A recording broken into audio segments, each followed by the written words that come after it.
Hello there, I'm Sans from Inclusive Magic, and you're listening to Koanversation, a podcast featuring Zen nuggets to free your mind and inspire new thinking.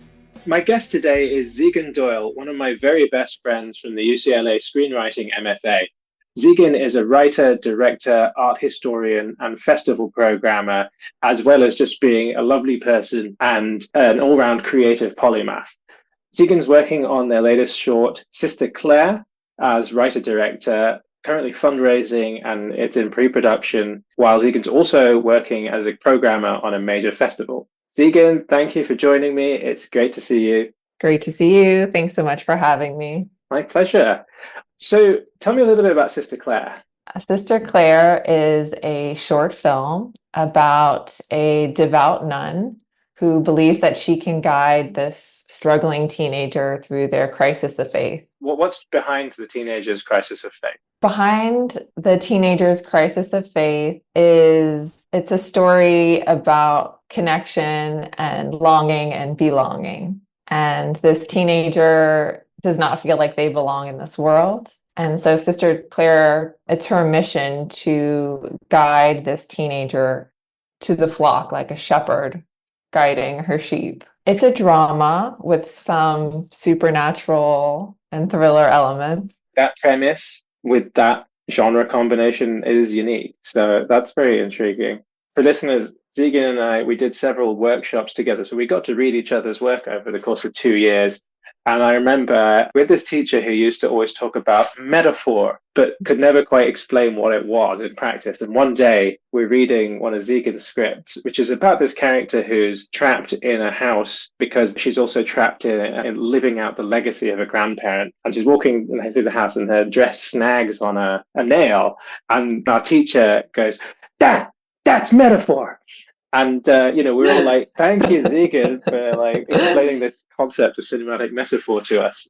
Wow, I remember that now. I love a metaphor. We all love metaphors. Yeah. And in a way, actually, I think these koans all feel like metaphors. They're not literal. And I'm interested to see what this has brought up for you. Zegan, do you have any experience with Zen or Buddhism? I have been exposed to Zen Buddhism ideas. I worked in film programming at the Rubin Museum of Art, which is a Himalayan art museum in New York City. And so there I was exposed to a lot of Buddhist ideas and art history. And I have gone to the Zazen here in Los Angeles. I feel like I'm drawn to things that are ritualistic. And with Zen Buddhism, to sit with more advanced practitioners was a really special experience. I really felt connected to something, maybe like a greater community. It was a step to find peace, I would say. Okay. All right. Well, let's dive into this koan. I'll read it. You've obviously read it, but I'll read it out for listeners. So here we are. We're going to dig into koan number 5. Kyogen mounts the tree. Kyogen said, Zen is like a man hanging in a tree by his teeth over a precipice. His hands grasp no branch, his feet rest on no limb, and under the tree another person asks him, why did Bodhidharma come to China from India? If the man in the tree does not answer, he fails, and if he does answer, he falls and loses his life. Now what shall he do? So what do you make of that? The first time, upon my first read, I thought it was pretty dire, pretty harsh. Mm-hmm. Kind of like what you were saying before. It does evoke this very rich imagery, this man hanging on by literally the skin of their teeth, arms falling over a cliff. I mean, it's really so rich with metaphor. But then you're wondering about the student answering this question. Why is the student so concerned by their question? Is it really like that burning of a question that they feel like they have to ask it now? Can they not see this life and death situation? Maybe they can. Maybe as a student, they can be so face to face with death, but can't see it. It does seem a little absurd for the student to be looking at this person about to fall and ask that. And I don't know, where is the person on the ground? Is it not that high? Or is the person sort of on a ledge? Can this man dangling be helped at all? I don't know, or needs to be helped. Is he the only person who can help himself? Mm. One of the things that I've said on here is that a koan is often the answer to the question the student didn't know they were asking. So that student's question, let's say that we didn't have the guy dangling and the master's just sitting at peace and he's asked this question. Often the koan, he would just reply in some playful way. He wouldn't give a literal answer to the question. It would be something more obtuse, a little bit irritating, that helps realize what the actual question should have been, perhaps. We know that, so Bodhidharma was the founder of Zen, who is said to have come to China from India in the 5th century, and he espoused this thing that became Chan Buddhism and later translated to Zen in Japanese. But if the question is like, why did he do that? Literally, it's like, well, he felt like sharing some ideas. Yeah, he's doing the work of being a master and taking it to other places, right? The dilemma for the guy is if he does open his mouth and answer, he's gonna fall and die because obviously his teeth are no longer gripping the thing. If he doesn't answer, the koan says he fails. Well, fails in what sense? Because often Zen and stuff like this will say there's no such thing as failing and succeeding. It's quite a judgment to say that he fails. Like, where is that judgment coming from? Is it, fail is doing a lot of heavy lifting? Is he failing at being a master of Zen? You're right. It is doing a lot of heavy lifting because it's presuming that we buy into the idea that not saying anything is failure. Because actually, sometimes, again, to go back to a non-life-threatening version of this, a master who's just sitting and is asked might slap the student. They might say nothing. They might walk away, and that would be perfectly permissible and legitimate. So why is it that in this situation we decided that it's failure not to answer this asinine question by somebody who could have looked it up or asked somebody else who wasn't about to die? Yeah, it's so unusual in that sense because normally I would be expecting some kind of absurd answer to this question if you weren't hanging by a thread. Yeah. But the situation itself is so absurd. It is. We have the commentary by Mumon, who compiled all of these koans. So Mumon says, in such a predicament, the most talented eloquence is of no use. If you've memorized all the sutras, which means sort of the scriptures that record the Buddha's sayings, you cannot use them. When you can give the right answer, even though your past road was one of death, you open up a new road of life. But if you cannot answer, you should live ages hence and ask the future Buddha, Maitreya. And then Mumon often tries to capture these with a poem, and here he says, Kyogen is truly a fool, spreading that ego-killing poison that closes his pupils' mouths, and lets their tears stream from their dead eyes. They don't hold back. They don't hold back at all. I wonder if it's about accepting death, like the last kind of moment for reaching Zen is to accept death. And either way, this man is going to fall. Mm-hmm. But he still needs to be able to answer the question, though. Well, if we look at this as a metaphor, as a symbolic thing, that it's not a literal situation of hanging from a tree, but it is very much like that life and each lifetime, because the poem in particular talks about reincarnation. So the idea would be that each lifetime you have the opportunity to embody Zen or not by your life and your actions. You have the opportunity to live by it and therefore die by it. And maybe if you do that, you'll be enlightened. And as you say, accepting death or not fearing death perhaps is the last thing there. And you're clinging because you're attached to your life right now. You're attached to who you are right now, this self, the egoic self, if you want to call it that. And you have to let that die in order to, what Mumon says is open up a new road of life, like freedom from that cycle of reincarnation. Yeah, and maybe to hold on, to fail is to live. Yeah, I see what you're saying there. Like the fail there is like you've clung to this identity or this existence instead of living by Zen and recognizing that actually your duty to live by Zen and answer that question, asinine though it is more important than, like, if you only think of yourself in the terms of who you are, you're not thinking in Zen-y terms. Yeah, and it's not sustainable. So perhaps to accept the rebirth is the more Zen choice, because it ends with, now what shall he do? Yeah. I mean, I wonder if the idea is like, if you get the answer right here, that's it. You don't have to be reborn. You become one with the force, if you want to call it that. But as you say, you have to be willing to sacrifice this current existence to embody Zen, the idea of Zen. And it's almost like, asking why did Bodhidharma come to China from India? It's like you're dangling from this thing, and it's, I don't know, is it like this guy came to China so that you could be saved, and you now have to take this leap? I mean, it's a little bit like if Jesus died for our sins. I don't know. Yeah, it does feel like sort of spreading the good word, spreading the good news. And when he's hanging, he's not, I mean, you would imagine he's struggling, but it doesn't seem like his limbs are limp. That's a good point. There does seem to be, a way that he accepts it, but If he is holding on, but he's kind of accepts, like, I am at this point, the end, maybe. I will say there's something quite Shakespearean about this situation. Mm-hmm. It's giving Hamlet. It's giving how close death is to us. I don't want him to fail. It's like, as I read it, I feel like I'm trying to cling to his death, maybe more than he is. I mean, you don't want him to fail in the sense that you don't want him I to. don't want him to fail, but I don't want him to die. Yeah. Well, he's been put in a terrible situation, a situation that none of us would want to be in. I've certainly been in a place where I feel like I'm hanging on by the skin of my teeth. And it's like, there's only so much that reason and logic can be helpful. And as Mumon says, the most talented eloquence is of no use. That is just terrifying. You lose all control in that moment and let it go.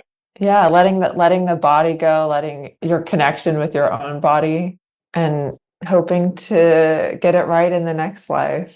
I still don't know why the student doesn't help him. It's like, actually, you should, let the guy, catch the guy and then ask the question. But it can be this Zen is it can be very unsentimental, and the idea that everything can kind of abruptly turn into a situation like this, and it's not. There's no wistfulness about it. It's just like, deal with this now. Yeah, it's very true to life in that sense. Yeah. The student seems, I'm not mad at the student in that the student seems pretty ignorant and can't see what's going on, seems so concerned with their studies. Actually, we've assumed they're a student because the Koan just says another person. And it could be that this person's winding him up. That's It's a bit true. like, I read it as a student. me too. And in a way, that shows that we're conditioned by koans to think that way. But it could easily be like a sort of a Greek god or a trickster who's kind of helpful, but also not. That's this person who's like, I see you in this terrible situation. I'm going to do the least helpful thing possible because maybe it's helpful in a way you don't know. That's true. That's true. Does it make their decision to accept death easier when you have this sort of trickster playing with you? I mean, we're talking in very bleak, stark terms here, acceptance of death and things like that. How does that make you feel? It makes me feel like time is ticking. It does remind me of Sister Claire. Yeah. In that there are moments when you have to take a leap of faith, when you can't apply logic, that won't lead you anywhere. And if anything, that can bury you. And it does touch upon the idea of rebirth in a way. I don't want to give too many spoilers, but all we have is the present. All we have is hanging by this tree. And if that's all we have, I would hope that I would enjoy the view, enjoy the tree before letting go. There's a Zen story that I have that speaks to exactly what you're talking about just now. But I wanted to, to go back to the rebirth in the story you've written, and hero's journey, and is one of the aspects of it is this idea of a death and rebirth. And I guess Joseph Campbell took that from comparative mythology, that every protagonist and therefore young person at some point, who they thought they were has to die so that they can be who the story, the writer is needing them to ultimately be for the cathartic ending. It is interesting to think about it in terms of the hero's journey and three-act structure even, because you wonder how this man got into the situation. Yes. You can't help but think, certainly this man made decisions that led him to this place. where he's alone and hanging, Mm-hmm. which maybe is judgmental and cynical to assume that it's his fault that he's hanging here. That's a cynical take, but it's hard not to wonder how he ended up here. And when I think about this scene, these visual images, it almost feels like a teaser that we see maybe at the beginning of a film. And we think, how can this man get out of this situation? And perhaps then we watch how he does end up here. The teaser, I mean, you're so right. It's like the opening of an episode of Alias, right? It would cut to it would be like Sydney Bristow's in this impossible situation, and then it cuts to 72 hours earlier. And actually, there was a finale of an episode of Alias where it was written. They never used this, but that her father, and Vaughn were all hanging from a cliff, and she could only save one of them, and then it ended the season. And I thought, JJ and his mystery boxes, I don't know how he was going to resolve that. I love that show. Yes, still, I think the best pilot ever written. Agreed. What you said reminded me of another story. It's from Zen Flesh, Zen Bones. So this one, it goes, a man traveling across a field encountered a tiger. He fled, the tiger running after him. Coming to a precipice, always with the precipices, right? He caught hold of the root of a wild vine and swung himself down over the edge. The tiger sniffed at him from above. Trembling, the man looked down to where, far below, another tiger was waiting to eat him. Only the vine sustained him. 2 mice, little by little, started to gnaw away at the vine. The man saw a luscious strawberry near him. Grasping the vine with one hand, he plucked the strawberry with the other. How sweet it tasted. To hope that we can all be present enough to grab the strawberry, to taste its sweetness. I love that in both stories, these men are grasping for the earth, the vine, the precipice, the ground. Tell me more about that. It's hanging on to the natural world as opposed to, say, a rope or a human tool or object. That's what's worth holding on to, I think, is, we're not separate from our environment. Just as the tigers, both of the tigers and the mice, we're all part of the same environment, and the mice need to eat just as much as, we can grab the strawberry, they can start gnawing at the vines, and the tigers can wait imminently for our destruction. In these moments where you could look at it and say they have no freedom, they're stuck, they have no options. How do you make the most free choice? Mm-hmm. How do you keep your freedom? How do you keep living? Yeah, you may not survive, but you live, right? Yeah, and they continue to choose life until it's not an option. Like, you might as well keep choosing life until the choice is out. Well, do you think if he does open his mouth and answer and then fall, and those were his last words, do you think he's still failed there? Personally, no. I feel like falling is the answer. Well, that's really interesting. Do you think there are no words he can say that falling is the answer? Yeah, that demonstrates the answer. Maybe that's cheating. I mean, yeah, there's 2 versions of this. One is, well, there's 3 actually. One is he opens his mouth and he says, he came to China to spread the good word. Or like, he came here because he wanted to get away from his boring hometown. So the literal answer that's trying to ascribe motives to Bodhidharma. Then there's the version where he just lets go. And that's the kind of answer we expect from a Koan, where a master doesn't really answer the question directly. They do something instead. And then the third version is he says something else, like 3 pounds of flax or something totally absurd. Yeah. You think it's almost like letting go and accepting the fact that question has been asked and needs an answer, letting go of the branch, that is the answer, you think? That would be my answer. I think my answer would be to just let go and not answer this person directly. And you think, are they listening? They're certainly not engaged with reality. So why bother? Why not just spend your last moments enjoying the fall and not being around this person? To go back to your Shakespeare point, there's that line from one of the Henrys, when the fall's all that's left, it matters a great deal. It does. Oh, that's interesting.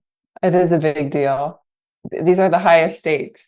And it's high in that life and death, but it's also high stakes in a philosophical sense, like choosing to fail or choosing to die. Let's say you are the other person. Like, maybe they're just oblivious, or maybe they think that they're doing this guy a favor by asking this question, and it's almost like last rites or something.